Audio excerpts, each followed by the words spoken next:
Abríamos la espalda de la víctima y sacábamos el corazón, lo cortábamos en trocitos y nos lo comíamos. Es el mayor tabú del mundo. ¿Por qué se siente incómoda la gente si yo me como mi propia grasa? Puede que sepa mejor que la de una vaca o un cerdo. Es el tema recurrente de nuestras peores pesadillas, pero ha ocurrido una y otra vez a lo largo de la historia. Ver a alguien comerse el cadáver de otro ser humano es algo sorprendente e impactante. Y hoy en día sigue ocurriendo.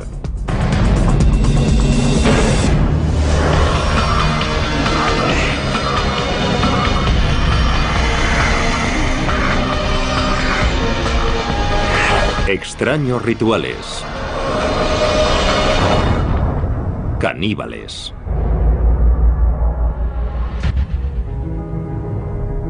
Canibalismo siempre ha sido la transgresión por excelencia. Es un viaje en el que una vez has cruzado la línea, ya no hay marcha atrás a los ojos de mucha gente. Siempre hay algo peligroso en ti. Las personas que han comido a otros seres humanos siempre nos han fascinado y horrorizado. Cuando pensamos en canibalismo, nos sentimos especialmente incómodos si pensamos en un miembro de nuestra sociedad involucrado en un comportamiento caníbal. Es mucho más cómodo pensar en alguien que hace algo así en un lugar muy lejano o que lo hizo hace mucho tiempo. Pero la verdad es que el canibalismo no forma parte solo de la historia antigua. Desde las junglas de África Occidental hasta las galerías de arte del Tokio moderno, los seres humanos siguen haciendo lo impensable y consumiendo carne humana. El término caníbal se acuñó cuando Cristóbal Colón llegó a la costa noroeste de Cuba en noviembre de 1492. Los nativos arawak le contaron relatos terribles sobre una tribu devoradora de hombres a los que llamaban caribes. Debemos tener en cuenta que él esperaba encontrarse caníbales. Al encontrar a alguien que era salvaje e incivilizado, había muchas posibilidades de que fuese caníbal o al menos eso se pensaba. Aunque los historiadores posteriores pusieron en duda la veracidad de esos relatos, la palabra caribe fue modificada por los españoles en canib y posteriormente en caníbal, y pronto se convirtió en el término habitual para designar a quienes se alimentan de carne humana. 3 décadas después de Colón, el conquistador español Hernán Cortés llegó a Tenochtitlán, el centro del imperio azteca. Y lo que vio allí en el templo de la Gran Pirámide pronto se convirtió en materia de leyenda. Los conquistadores describieron decenas de miles de calaveras humanas apiladas, templos por los que corría la sangre humana y que estaban llenos de cadáveres desmembrados. Cortaban los brazos, las piernas y la cabeza, y se comían los brazos y las piernas en banquetes ceremoniales. Los guerreros aztecas que conseguían más víctimas para el sacrificio ritual eran recompensados con dinero y poder. Los sacerdotes tenían el gran honor de comerse el corazón de la víctima del sacrificio. En 1996, en una Liberia destrozada por la guerra, los periodistas se encontraron cara a cara con una nueva generación de caníbales de guerra. La República de Liberia, situada en África Occidental, se hizo famosa por las terribles imágenes de los soldados menores de edad que corrían enloquecidos por su capital, Monrovia. Hay una imagen grabada, la del típico niño soldado africano con una AK-47. Pero en realidad hoy los niños son utilizados como soldados en casi 20 países en todo el mundo. En Liberia, niños de apenas 7 años fueron obligados a alistarse en unidades militares y a cometer atrocidades increíbles, incluido canibalismo. A veces los comandantes obligaban a los niños a cometer atrocidades, incluso contra miembros de su propia familia o su comunidad, para que al niño le resultase casi imposible huir y volver a casa.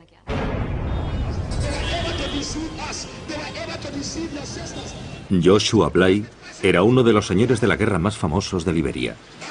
Presume de ser responsable personalmente de la muerte de más de 20.000 hombres, mujeres y niños. Él y sus seguidores además practicaron el canibalismo. Creían que comer corazones humanos les hacía invencibles. Si me disparas no pasará nada. Si un hombre se pone ante mí con un lanzagranadas, yo me quedo allí y digo, vuelve al lanzador, solo con un dedo, sin protección, nada. Y cuando digo vuelve al lanzador, la granada da la vuelta. Yo sabía que nada podía matarme, esa era mi idea. Unámonos en nombre de Jesús, que Dios os bendiga.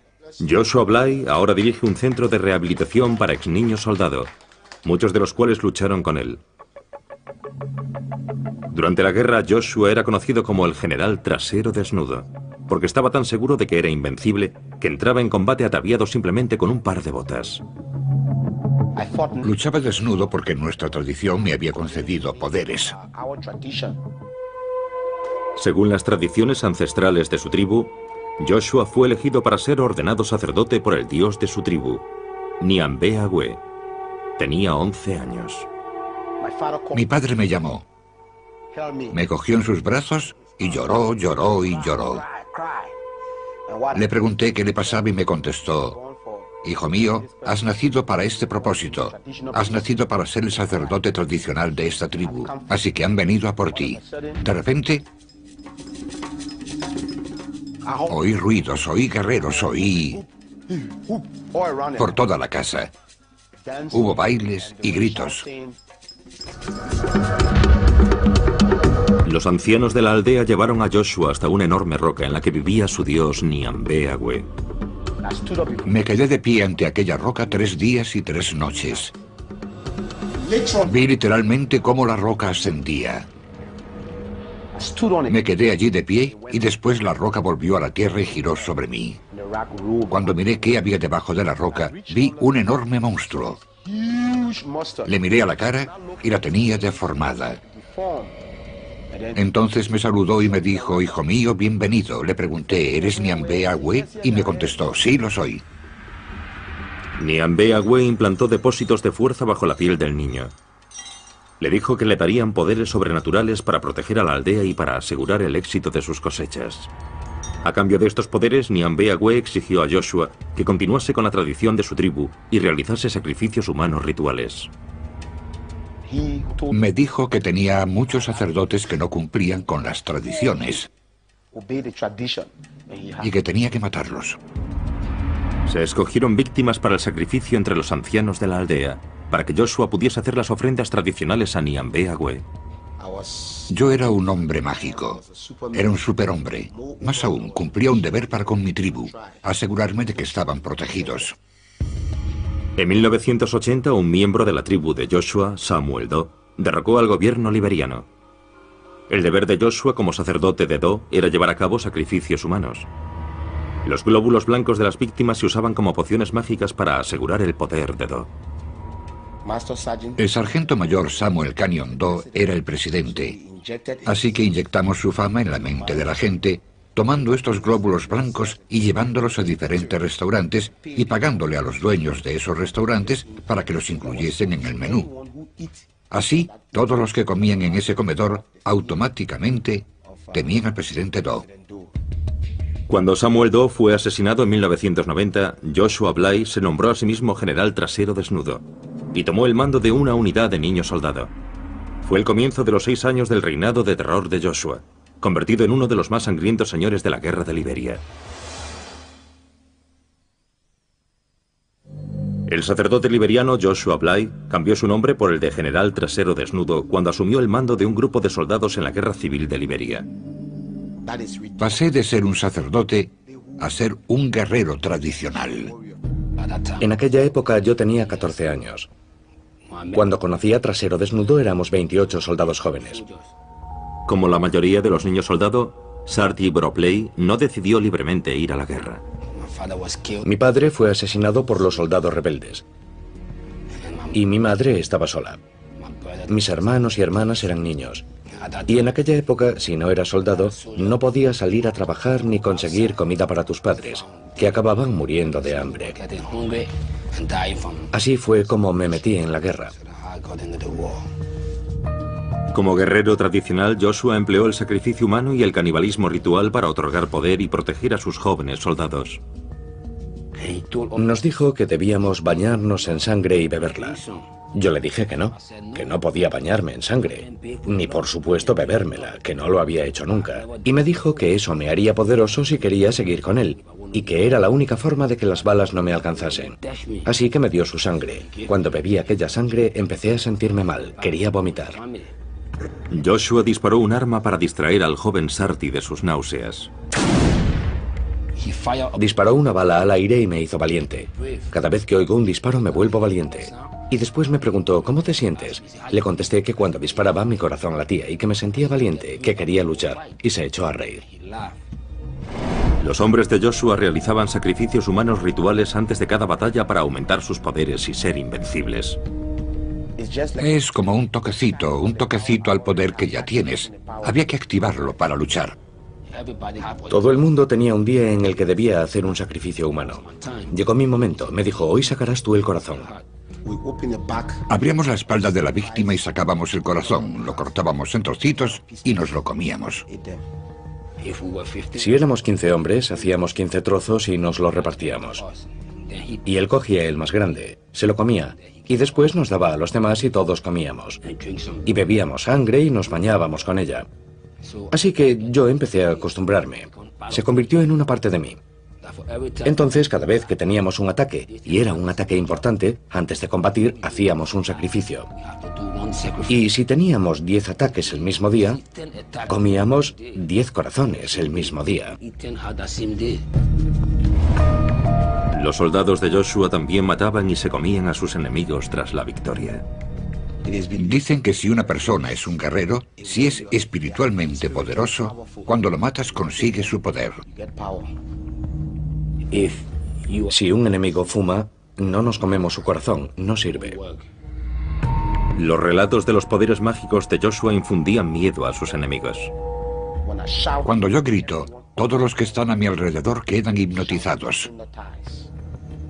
Cuando despierto, abro las manos y grito.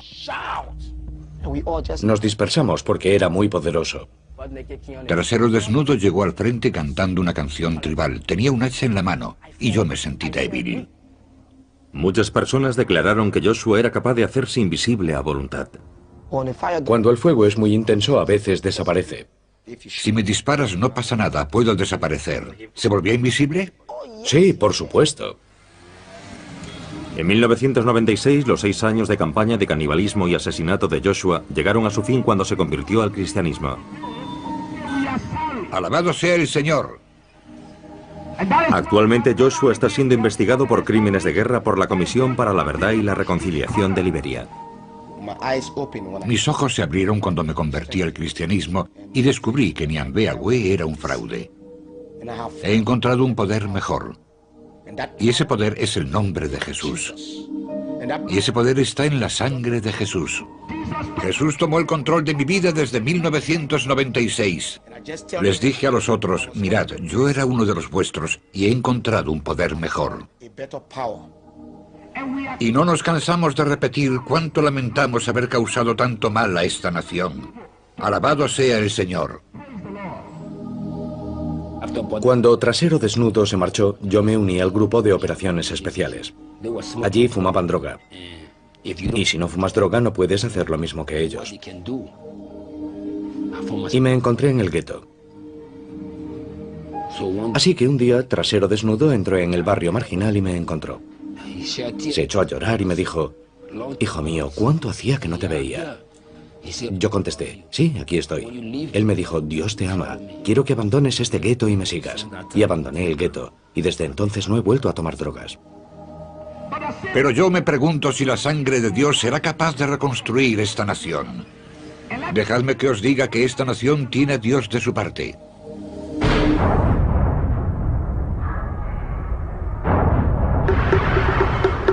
A lo largo de la historia, el canibalismo y la religión a menudo han ido de la mano. En las islas Trobriand, las familias comían a sus seres queridos fallecidos en señal de respeto.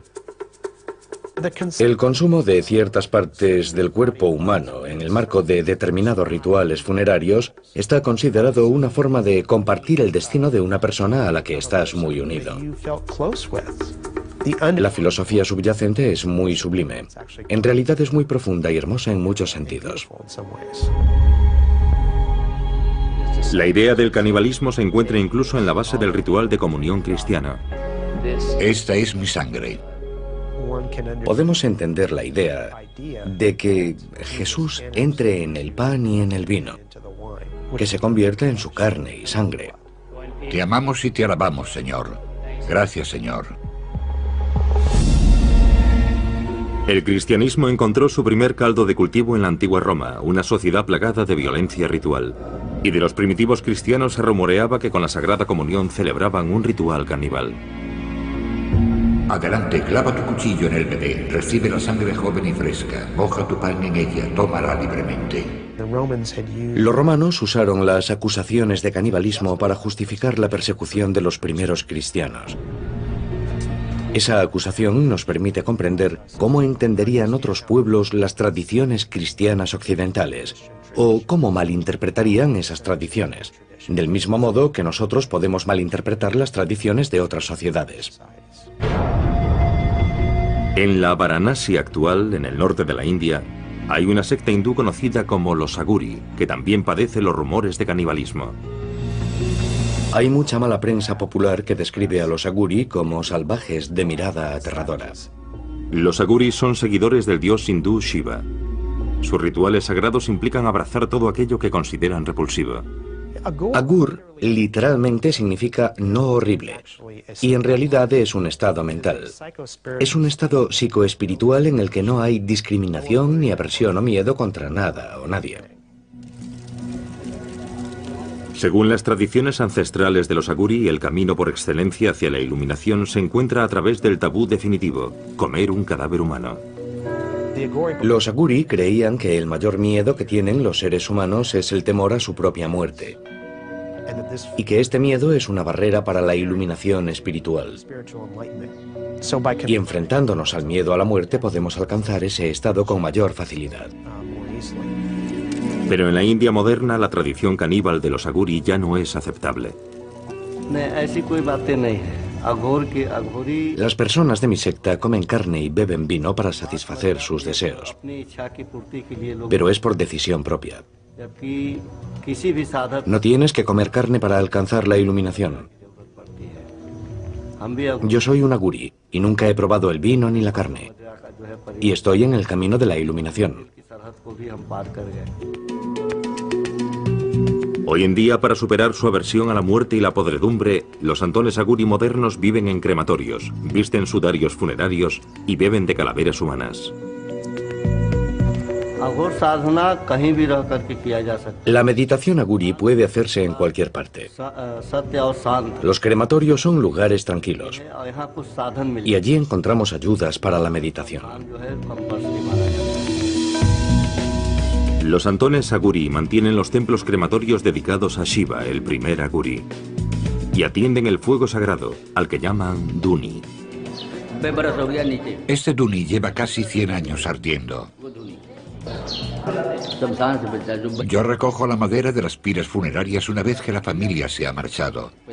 Todos los días consigo un poco. El Duni es el último eslabón que vincula a los Aguri modernos con su pasado caníbal. En un ritual de canibalismo simbólico, los santones cocinan sus alimentos en las ascuas calientes que han dejado las piras funerarias. Cocinamos en el Duni y nos comemos esos alimentos.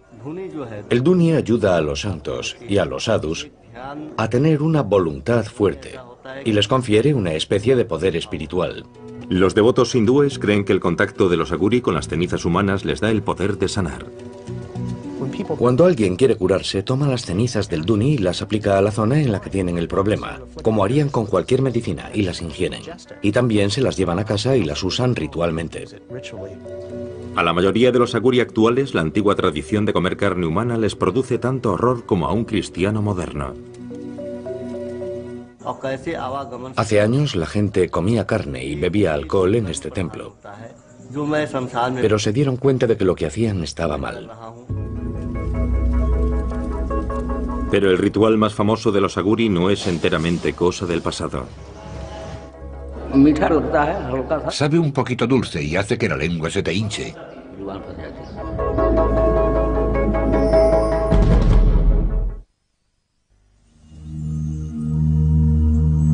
En el pasado, una antigua secta hindú conocida como los Aguri seguía una tradición de canibalismo como camino hacia la iluminación espiritual. Aunque la mayoría de los Aguri ya no practican este rito, el cineasta Sandeep Singh contactó con un santón que está a punto de llevar a cabo el ritual más sagrado de la secta y de consumir carne humana. Es un ritual secreto que se hace en aislamiento, porque en la India el canibalismo está prohibido. La gente no lo aceptaría. Sandeep contactó con un grupo de monjes tradicionales aguri que viven en las afueras de Varanasi e intentó convencerlos para que le permitiesen grabar sus rituales secretos. Cuando hice mi película sobre los aguri, la secta más polémica de santones indios, por pura curiosidad, fue muy duro. Tardé casi un año en convencer a los aguri y otro año en encontrar a un aguri que fuese a practicar el canibalismo. Según la tradición ancestral aguri, solo es necesario consumir carne de un cadáver 1 o 2 veces en la vida como acto de purificación extrema. El santón de Sandeep vivía a orillas del Ganges, río abajo desde Varanasi, la ciudad más sagrada para los hindúes. Dicen que el señor Shiva separó a Kashi, Varanasi, del cosmos. Por eso, si alguien muere en Kashi, se librará de la carga de sus pecados y obtendrá el moksha, que se podría traducir como la liberación, la salvación. Los hindúes acuden desde todos los rincones del mundo hasta Varanasi para incinerar a sus seres queridos a orillas del río sagrado.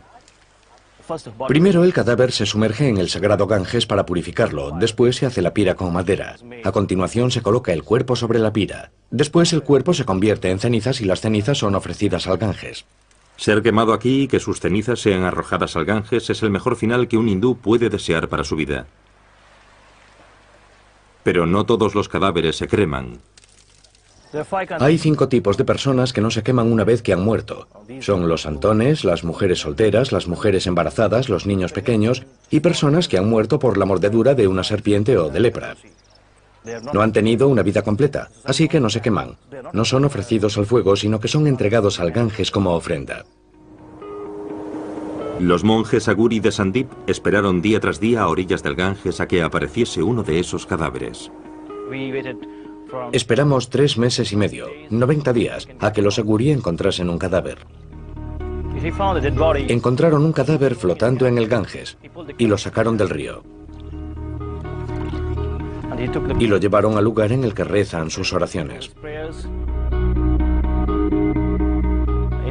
Primero le ofreció flores al cadáver. Después lo lavó con agua del Ganges. Después se sentó sobre el cadáver para meditar. Y por último, cortó una parte del cadáver, de la zona del brazo, y empezó a comer.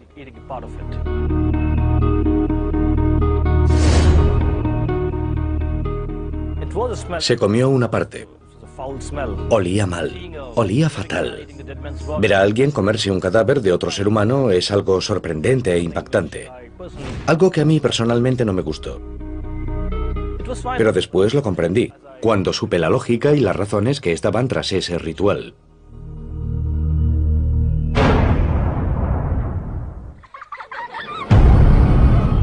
El miedo a ser comido es algo que casi todos los niños conocen. Gracias a cuentos infantiles como el de Hansel y Gretel. Os aplastaré y os comeré. O Juanito y las habas mágicas.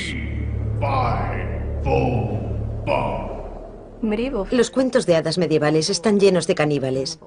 Aparecen también en relatos mucho más antiguos como los de la mitología griega. Así que el caníbal literario es una figura común. Son personajes con los que te encuentras cuando te sales del camino marcado. La lección que esto enseña a la gente es que es peligroso explorar. Es peligroso salirse de los límites de tu sociedad. Pero para algunas personas el caníbal que acecha en los bosques se ha convertido en una parte de su vida de fantasía. Muchas personas de diferentes culturas han relacionado el impulso sexual y el amor romántico con la comida y el acto de comer. Los enamorados suelen usar términos relacionados con el apetito como quiero comerte, estás buenísimo, o te comería enterito.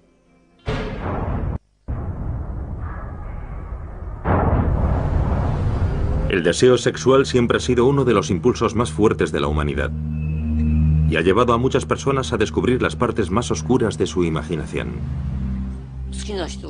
Sí, cuando me gusta alguien, quiero ver a esa persona lo máximo posible y olerla, besarla, lamer su piel. Y siguiendo esa línea, para mí es muy natural desear comer su carne.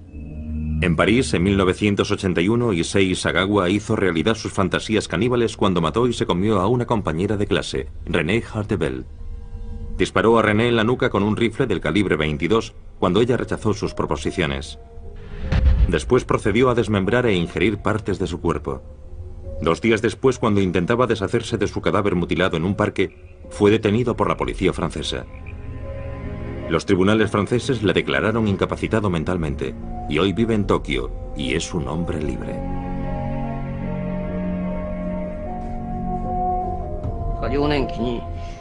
En mi infancia tuve una pesadilla. Mis padres servían a mi hermano pequeño en una olla y se lo comían.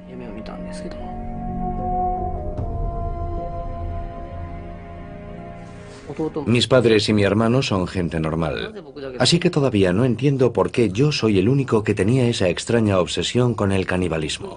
No lo entiendo. Y me gustaría averiguarlo antes de morir. Como había matado a una chica y me la había comido, creía que nunca podría volver a salir con nadie. Pero la primera carta que recibí en la cárcel francesa fue de una alumna de un instituto japonés. La segunda carta fue de una mujer francesa de unos 30 años que me decía que yo era una víctima de una sociedad dominada por los hombres. Me sorprendió. Siempre me he preguntado por qué les fascinaba tanto. Todavía no sé cuál es la razón. Si yo no fuese un criminal, sino una persona normal, nunca me acercaría a un criminal como yo. Issei ha sido protagonista de programas de televisión, reportajes de prensa, páginas web y canciones de rock. Pero a pesar de la fascinación de la opinión pública con su crimen, en su vida diaria Issei es tratado como un proscrito. Incluso en mi propio barrio, cuando la gente se entera de quién soy, me ignoran completamente si los saludo por la calle. Es un odio total. Sé que es algo natural, pero sigue siendo duro. Por supuesto, antes de pensar en mi vida, debo pensar en René y en su familia. Ellos sufren un dolor terrible. Si yo me encontrase en su lugar, si mi hija hubiera sido devorada por un hombre pequeño y de cara amarilla, creo que realmente no podría soportarlo. Incapaz de encontrar trabajo, Issei dedica sus días a explorar su obsesión por el cuerpo femenino en sus dibujos y pinturas. Desde muy joven, siempre me he sentido atraído por las mujeres occidentales. Y todo comenzó con Grace Kelly. Empecé a comer por las nalgas, así que estoy obsesionado con las nalgas. Vi una foto como esta y no pude resistirme a dibujarla.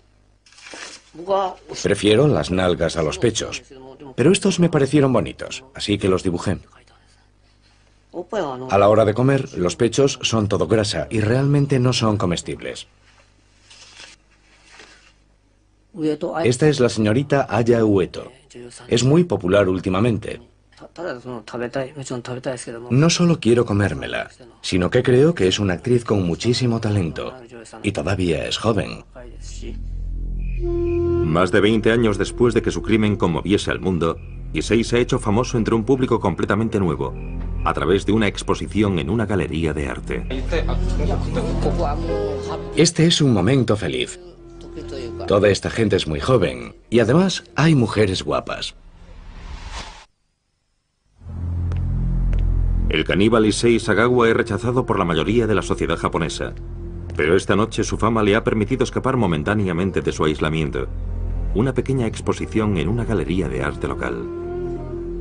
Yo tenía 20 años cuando leí el famoso libro Cartas de Sagawa. Sinceramente no sabía nada más sobre él. No tenía ni idea de a qué se había dedicado desde entonces. No sabía que pintaba. Están todas desnudas. No debería enseñárselos a mujeres.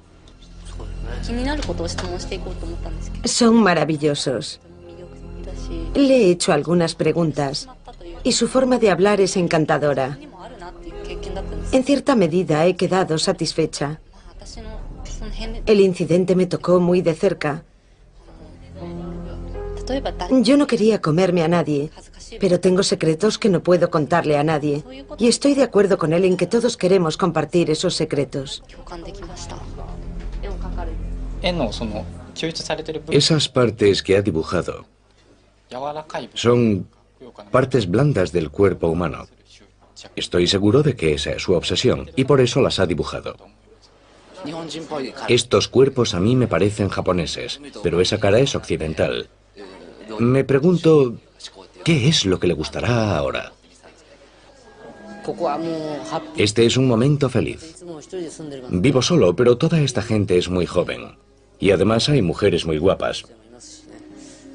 Es muy divertido. Esto me recuerda las ganas que tenía de divertirme así. Cuando estás solo no haces más que pensar. Vivir solo me vuelve loco, aunque ya estoy loco, la verdad.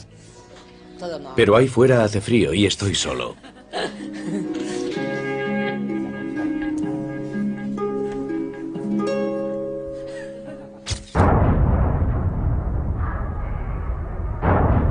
Los seres humanos se han sentado cómodamente en lo alto de la cadena alimenticia durante siglos.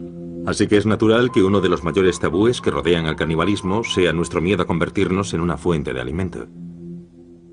Si llegásemos a considerarnos carne, comida, acabaríamos con la idea de que somos especiales.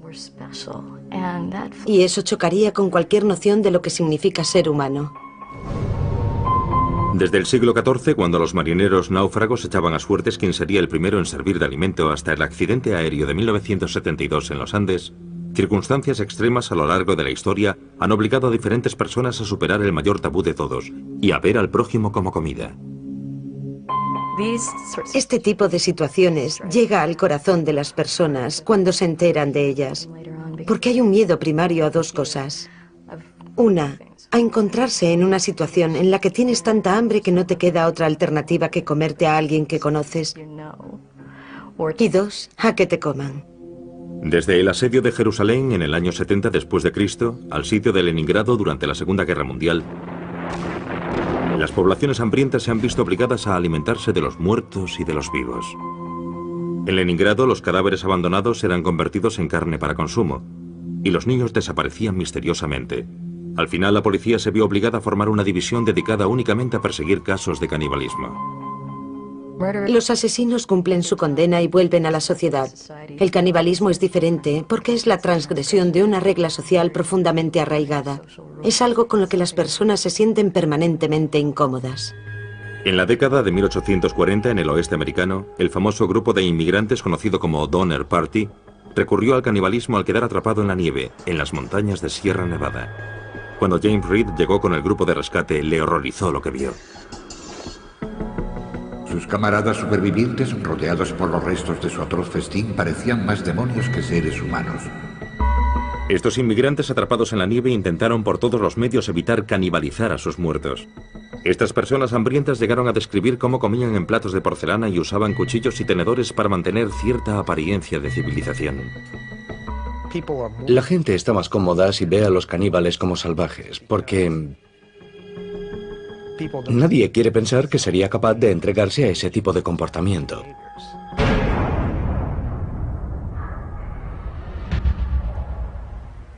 En Copenhague, Dinamarca, muy lejos de las junglas de nuestra imaginación, el artista danés Marco Evaristi ha creado una obra de arte que explora el tabú de los humanos como comida. El arte hoy es una especie de experimento científico, especialmente si mis obras hacen pensar. Marco ha utilizado más de una vez tácticas escandalosas para atraer la atención hacia el mensaje que se oculta tras su arte. Para su trabajo más reciente, Marco se ha hecho una liposucción y ha usado su grasa para hacer albóndigas. Ha llamado al resultado polpette al grasso di Marco, o albóndigas de grasa de Marco, y las ha enlatado con una etiqueta diseñada por él mismo. La gente debe pensar que si se come mis albóndigas está comiendo arte. La preparación de las albóndigas fue solo el primer paso en la creación artística. Para explorar a fondo los aspectos que rodean al tabú caníbal, Marco invitó a 12 personas a cenar con él, entre ellas jefes de Estado y figuras prominentes de la sociedad danesa. Marco cenó solo. Cuando me metí la primera cucharada de espagueti con carne en la boca, cerré los ojos, porque pensar que me estaba comiendo a mí mismo me pareció algo asqueroso. Fue solo un segundo, pero fue un segundo de reflexión sobre la moralidad y los valores éticos que tengo como ser humano. Lo curioso es que no sabe diferente de otras albóndigas. Todo está en tu mente. Nada más. Es solo un problema de tu mente. Nada más que eso. Marco quería saber si otras personas compartían su opinión sobre el canibalismo. Así que decidió organizar otra cena con sus albóndigas en el menú. Prepararé albóndigas con grasa animal. Ya. Y albóndigas con mi propia grasa. Vale. Marco ha invitado a 12 amigos del mundo artístico a cenar con él esta noche. ¿Pero habrá alguno lo bastante valiente para acudir? El artista danés Marco Evaristi conmocionó al mundo del arte cuando desafió el tabú del canibalismo con una obra de arte conceptual.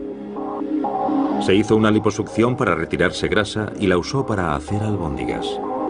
Esta noche completa su obra de arte organizando una cena en la que él mismo es el plato principal del menú.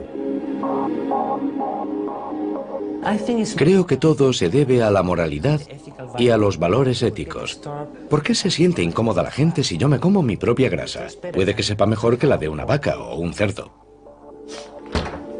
Marco preparará 2 platos de albóndigas diferentes para que sus invitados puedan decidir si quieren convertirse en caníbales o no.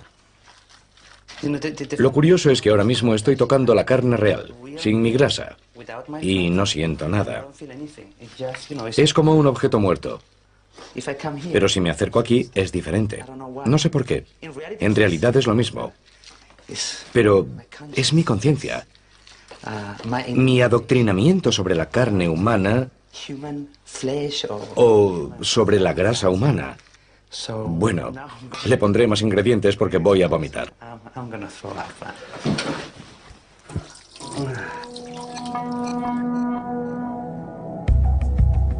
Marco ha invitado a 12 amigos del mundo del arte a tomar parte en su experimento sobre el canibalismo. Entre los invitados se encuentra a Mary-Louise Orizzo, historiadora del arte. Tenemos una representación amplia de personas. Marco los conoce un poco a todos. Son personas con las que creo que todos nos podemos comparar. Así que será interesante ver quién cenará qué esta noche. El elemento central de la velada artística de esta noche serán las albóndigas preparadas con la grasa corporal de Marco. He devorado arte toda mi vida, así que creo que aceptaré la invitación. De las 12 personas que fueron invitadas, solo 7 han sido lo bastante valientes para acudir. ¿Huele bien? ¿Cuál es cuál? Vale, estas llevan mi grasa y las grandes son albóndigas normales, ¿vale? Se parecen mucho. Las he preparado exactamente igual. La única diferencia es que he puesto un poco de mi grasa en unas y en las otras nada. Las damas primero. Yo normalmente no suelo comer mucha carne, así que me pondré sobre todo pasta. ¿Quieres otra, una normal? ¿Sí o no? Soy normal, no caníbal. ¿Tú tienes más contenido en grasa que los animales o es igual? La grasa es grasa, no hay diferencia. Porque tú eres delgado, Marco. No sé de dónde has sacado la grasa.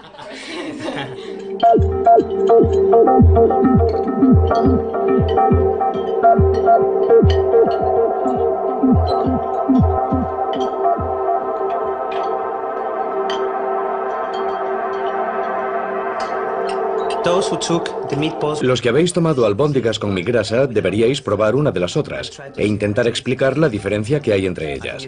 Creo que es un buen experimento. ¿Notáis la diferencia? ¿Sí? Yo no. Yo creo que esta tiene más sabor que la otra. Tal vez es porque fumas. Al final, solo 4 de los amigos de Marco decidieron convertirse en caníbales. Sabe diferente. ¿Seguro? Si piensas en todo lo que comes cada día, vacas, cerdos y pollos, no puede ser tan horrible. Antes de venir tenía clarísimo que no comería su grasa porque me parecía un asco. Pero cambié de opinión cuando vi la comida. Porque el aspecto que tiene la comida es muy importante. Quiero decir que también comemos con los ojos. No se trata del sabor, no se trata de lo que ha pasado aquí, sino de lo que la gente piense de esto. Y no es como si fuésemos a comernos su pierna o a matarlo para comérnoslo. Solo es material sobrante que ha eliminado de su cuerpo, así que no tengo ningún problema al respecto. Sabe a albóndiga normal. Para los demás, la idea de ingerir carne humana se convirtió en un tabú insuperable. Antes de venir aquí pensé, yo no soy caníbal, no puedo comer esto. Es un asco ya solo la idea de pensarlo. Yo no quería hacerlo. Por supuesto podría comérmela, pero no me gusta la idea de comerme a otra persona. No, nunca lo haría. Creo que he tenido demasiadas experiencias visuales. Hoy he visto demasiadas fotos de liposucciones y esa es la imagen que me ha venido a la mente. En condiciones extremas lo haría, pero aquí puedo elegir y creo que se lo dejaré a los demás. Hablamos de diferencias culturales, de si alguien debería comer algo o no debería comerlo para sobrevivir, y sobre arte. Creo que con esto la gente pensará un poco más, y la próxima vez que vayan al supermercado quizás sean más conscientes de lo que se llevan del supermercado. El canibalismo ejerce una fascinación especial sobre nuestra sociedad, porque es uno de los últimos tabúes. Es una de las últimas zonas prohibidas. Nos cautiva porque siempre encontramos fascinante lo prohibido. Desde que la humanidad existe, el canibalismo nos ha fascinado y espeluznado a la vez. ¿Seguiremos contemplando con horror a quienes recurren al canibalismo para obtener placer sexual, poder militar Cuando era pequeño, e inspiración espiritual? Pero si usted se encontrase ante la posibilidad de morir de hambre, ¿qué medidas tomaría para sobrevivir?